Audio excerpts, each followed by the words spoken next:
She told him about the agreement first, calmly. The way you tell someone about the weather is a fact, not a confession. Eleanor had offered. Caleb had accepted. The girl had a room.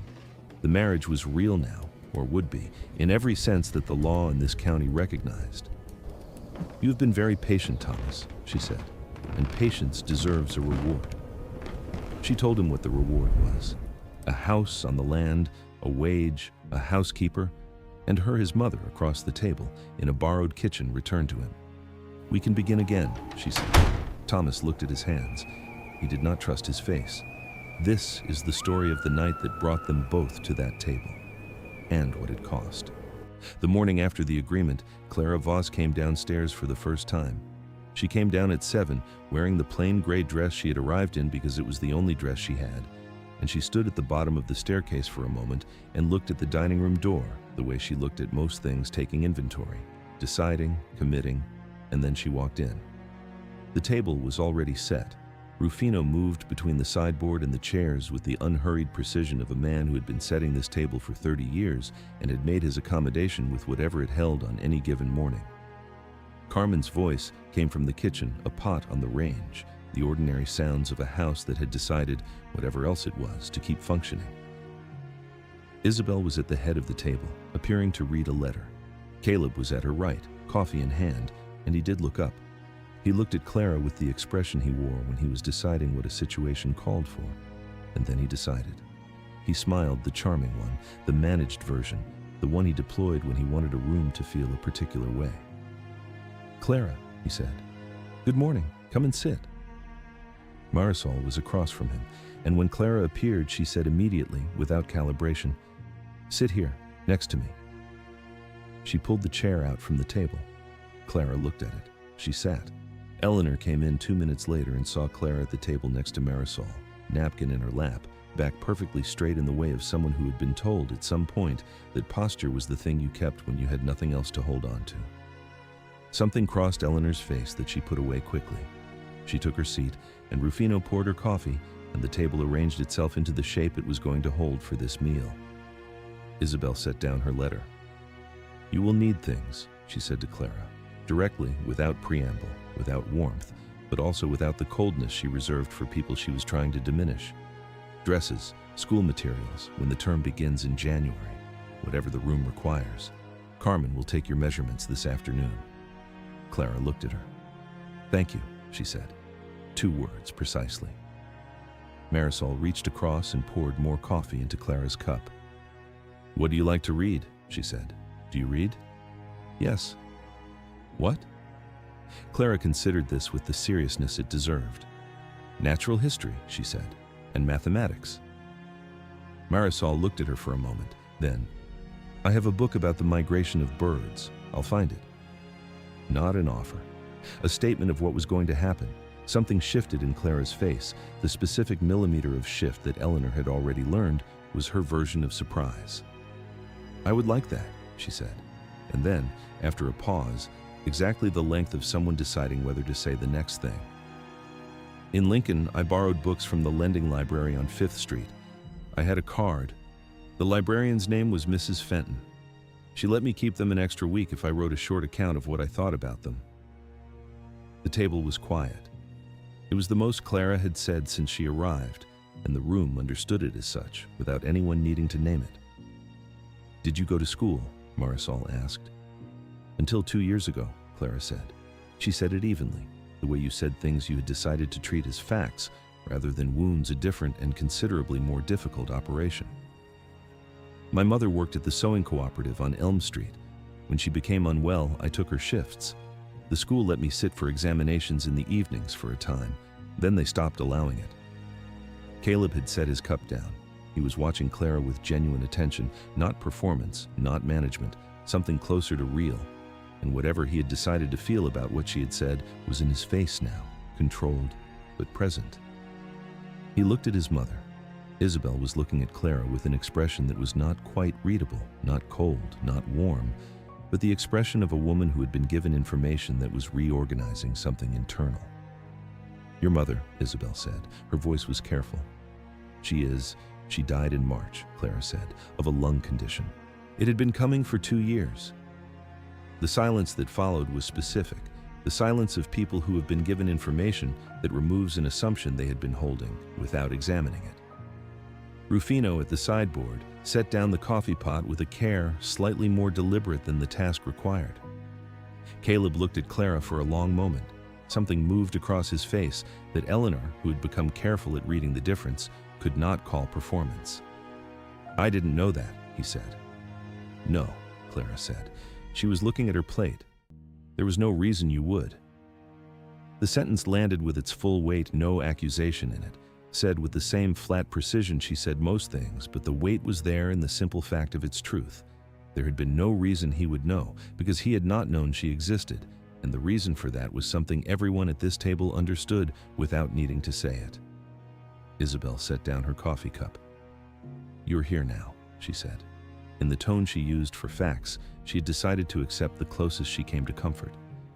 "What you required in Lincoln, the library card, the examinations, the school, these things will be available to you here.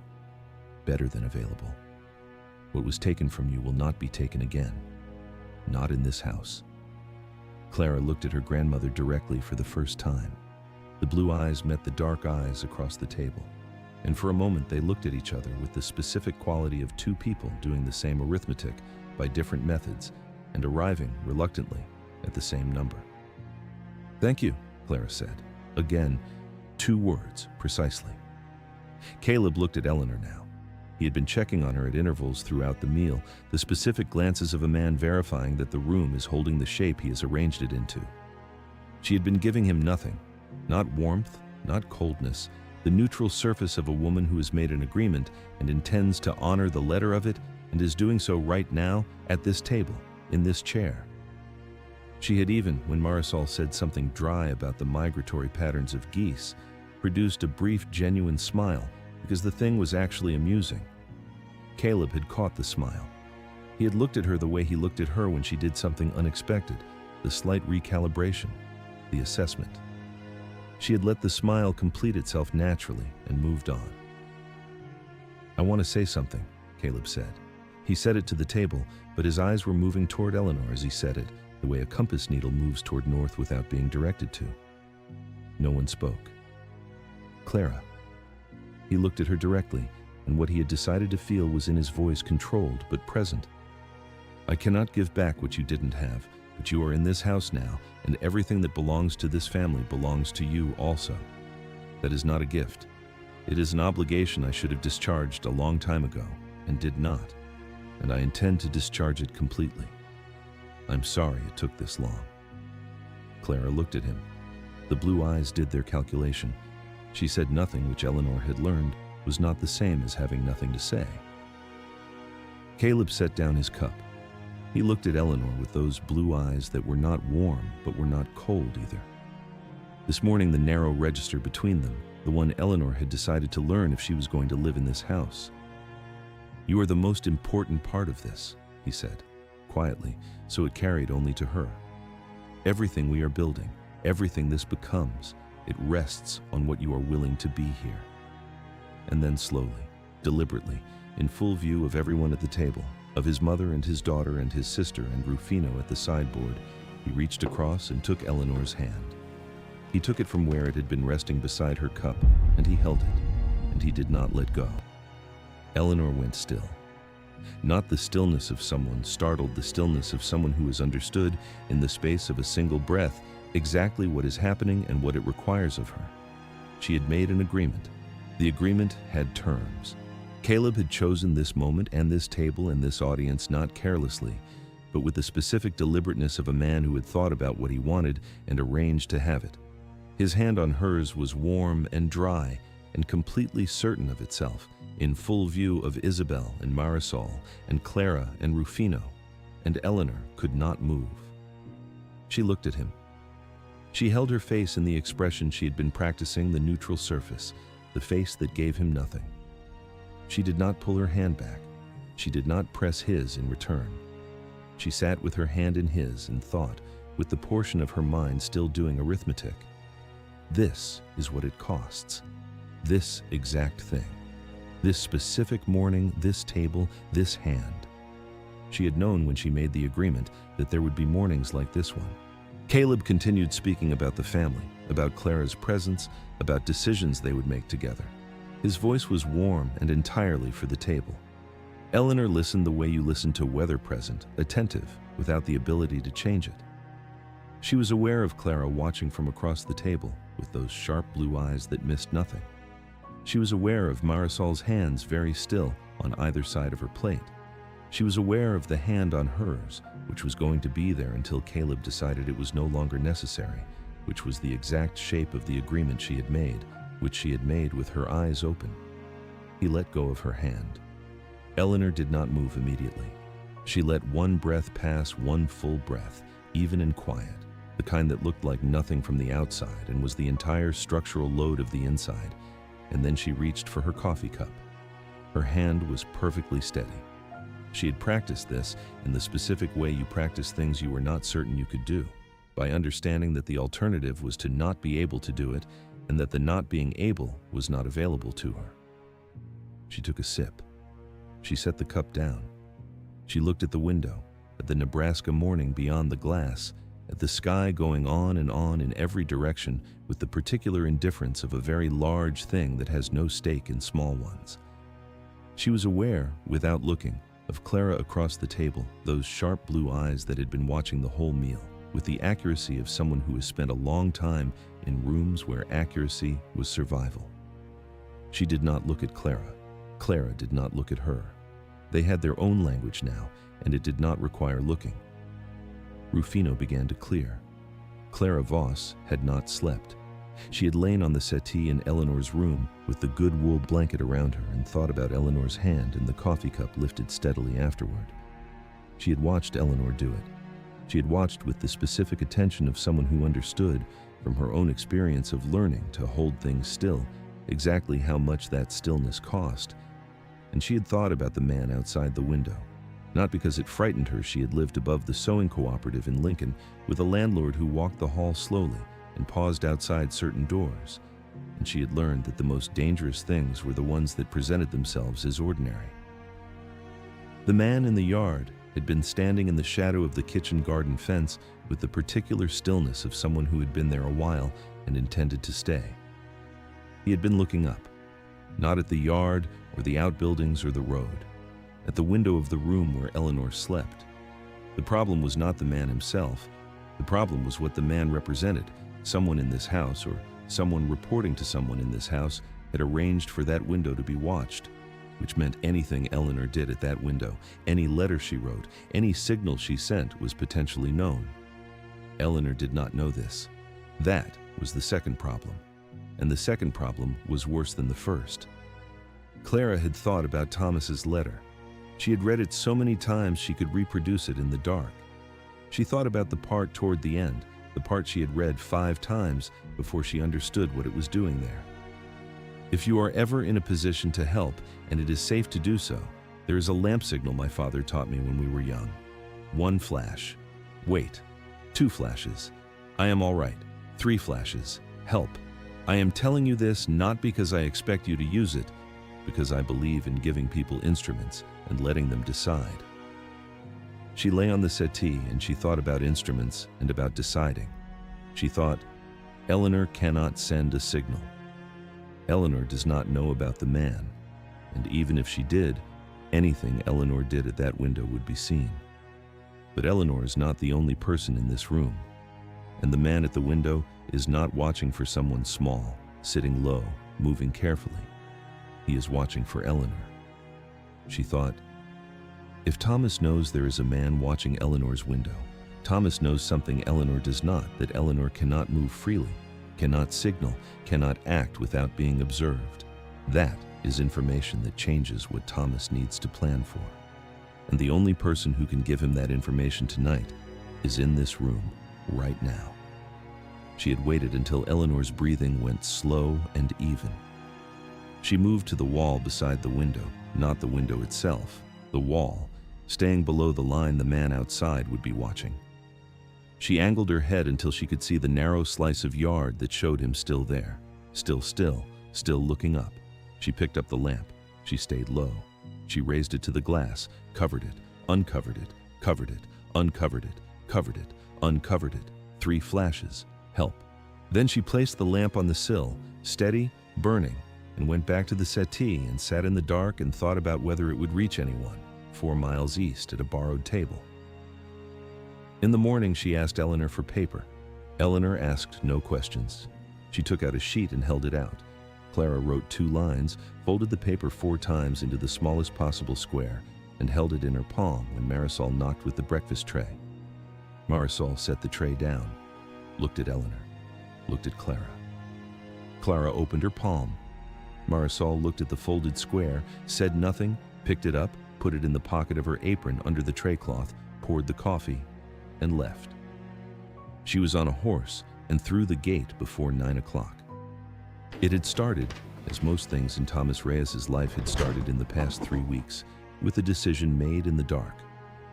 He had been sitting at the borrowed table in the borrowed room at the Kellerman farm, the pen still in his hand, the letter to Abbott half written and going nowhere, when the light in Eleanor's window had moved. 1, 2, 3. He had stood at the glass and watched it and had not breathed for a moment that was longer than a moment, and then something settled in his face, and he had set the pen down and reached for his hat and walked out the door into the cold Nebraska night without stopping to think about whether it was a good idea, because the part of him that evaluated good ideas had gone very quiet the moment he understood what 3 flashes meant. He saddled the horse in the dark without a lamp. The horse stood patient while he worked the cinch, breathing slow plumes of vapor into the cold air. The road to the Reyes ranch was 4 miles of flat Nebraska in November, dark, not quite dark because of the half moon and the frost on the grass that caught the moonlight and returned it in a cold blue-white that made everything visible and nothing warm. He rode at a walk. His hands were tight on the reins. The horse felt it. He did not go to the front gate. He went around to the kitchen garden side, the back porch, the door that Rufino used when he did not want to be seen. He tied the horse to the fence rail in the shadow of the wall and knocked, not loudly, the knock of a man who needs to be heard by one person and no one else. He waited. The cold got into the back of the throat and sat there. The door opened. Rufino stood in the gap with a small kerosene lamp, his silver mustache and his kind, tired eyes, exactly as Thomas had always known them, 30 years of a man who had seen everything this family had done and had reached some accommodation with it that did not require him to name it. He looked at Thomas. He did not open the door wider.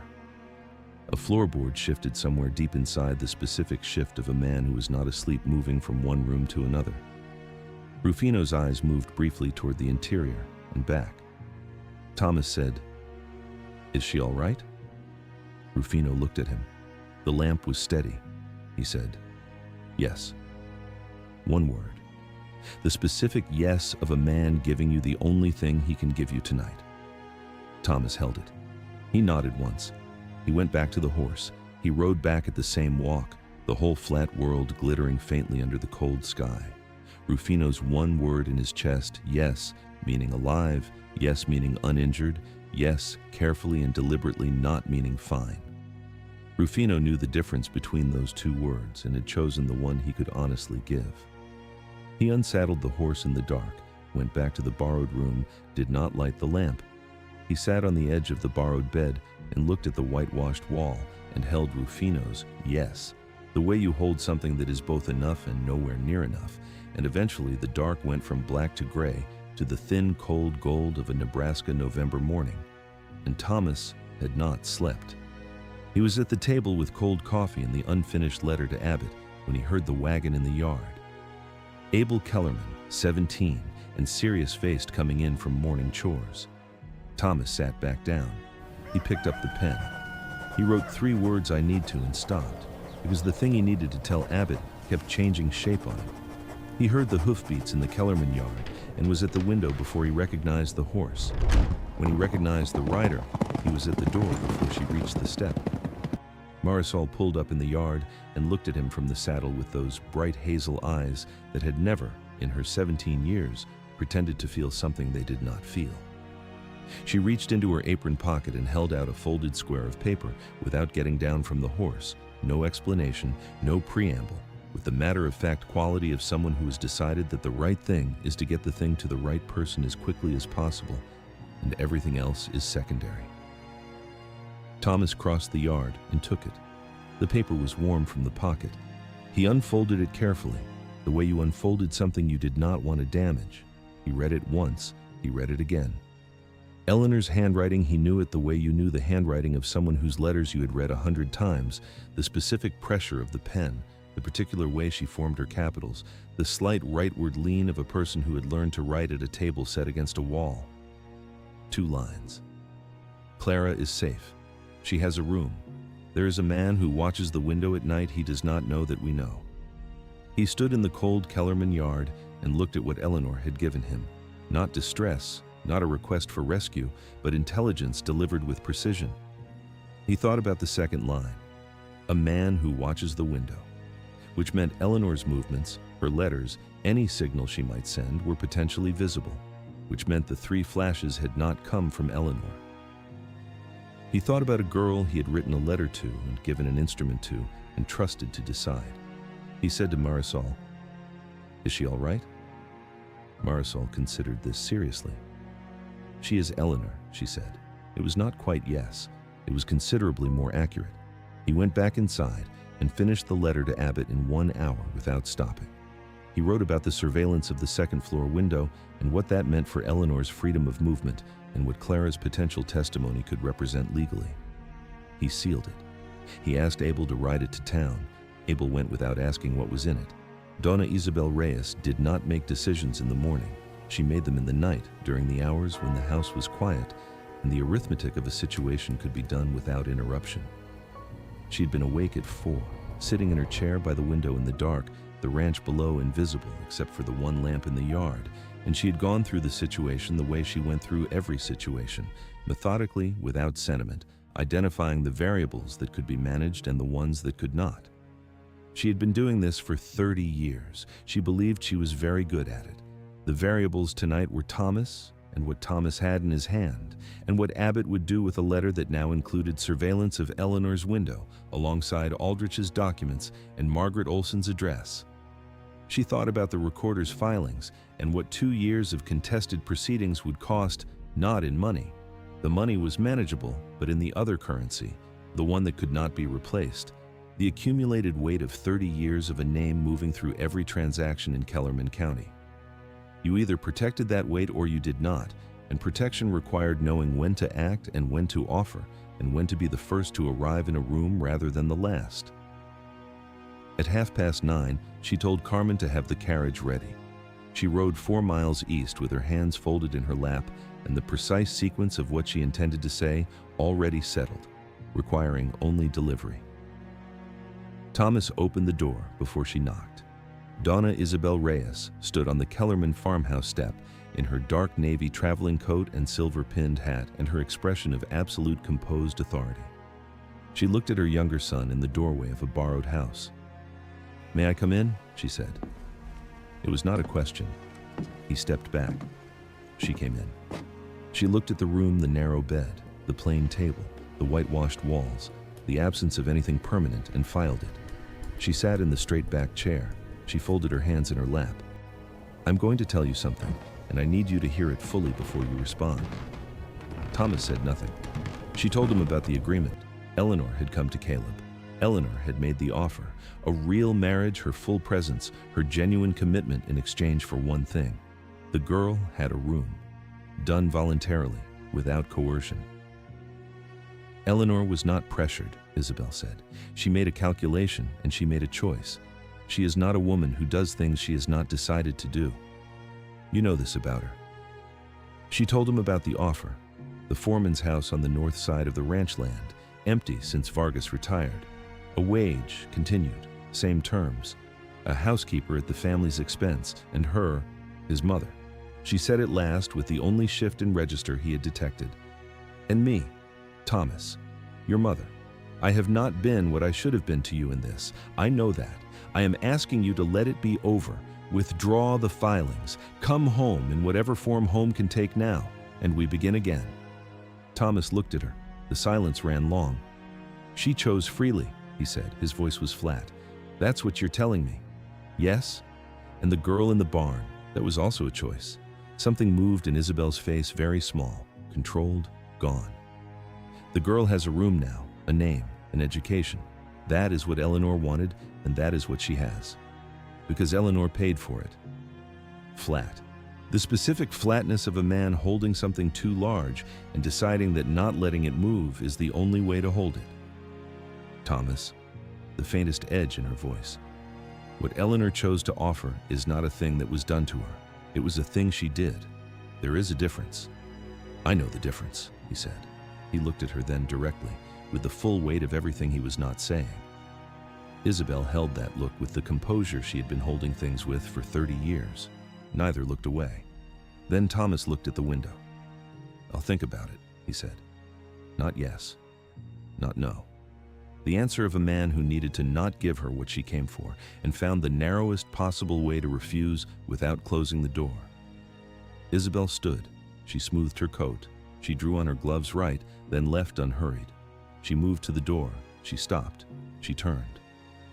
Eleanor made her choice freely, she said. Remember that, Thomas, when you were deciding. She opened the door. The cold Nebraska air came in. She went. The door closed with a small, final sound. Thomas sat in his mother's chair, still warm, and looked at the closed door. He looked at it for a long time.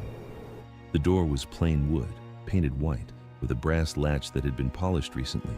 He could see the polish from here, the specific shine of something that had been attended to carefully by someone who understood that the details of a house were the first thing people judged and the last thing they forgot. He thought about who had polished that latch. He thought about how many doors and how many houses he had sat in and looked at over the past 3 weeks, and how each one had been the wrong door wrong, because the right door was 4 miles west, and he was on the wrong side of it, and had been on the wrong side of it since the night he arrived at the station too late and found a platform empty and a letter in his hand telling him what had already happened. He thought about the word freely. He thought about Eleanor, not the version his mother had just described, the woman who had calculated and committed. He thought about 2 lines on a folded piece of paper. Clara is safe. There is a man who watches the window. He thought about what it meant to write those sentences in that order: safety first, danger second, and what it said about the person who had written them and about the person who had not written them because she could not. He thought about Clara, a girl he had written a letter to and given an instrument to and trusted to decide. He thought about what the 3 flashes had cost the person who sent them. Not Eleanor, he understood now, but the girl, alone, staying low, in a house that was not hers, on her first night in it, deciding. He thought about what Eleanor had given up so that girl would have a room instead of a barn. He thought about the price of that room, what his mother had called a free choice, what he understood it to be. Eleanor Hargrove, who had come from Kansas on the strength of letters she believed were written by him, living inside a marriage to a man who was not him, because a girl she had met 2 days ago deserved better than a barn. He looked at his mother's empty chair. The feeling that moved through him was not one feeling, but several arriving in sequence. First, something that had no clean name, the sensation of understanding something fully for the first time and finding it worse than the not knowing. Then, underneath it, older and colder and more durable, the feeling of knowing exactly what someone has paid and knowing you were not consulted about the price, and knowing that whether he continued or stopped, Eleanor was the one paying and would go on paying, and there was no version of the next move in which she was not. He looked at the window. The flat Nebraska sky went on, enormous, pale, indifferent, the sky of a country that had held a great many difficult things and would hold a great many more, and was not altered by any of them. He picked up the pen. He held it. He did not write. He sat in the specific cold of the borrowed room with his mother's last sentence still in the air. Freely, freely, she chose freely. And he understood, sitting there in the specific aftermath of the most careful thing his mother had ever done to him, that the distance between 4 miles and forever was not a question of geography. He sat with the pen in his hand and did not write and did not put it down. Thank you for being here tonight. If this story held you the distance between 4 miles and forever, and the particular cost of a word like freely, when someone you love is the one who paid. I hope you'll stay. Thomas Reyes has a pen in his hand and no letter to write, and a decision that has no clean answer. Eleanor does not yet know that her mother-in-law sat in a borrowed kitchen and used her name. And somewhere in the Reyes ranch house, a girl who watches windows in the dark is learning the shape of a family she did not ask for and has decided, without being asked, to understand. Consider subscribing so you don't miss what happens next. Until then, keep the light on the porch.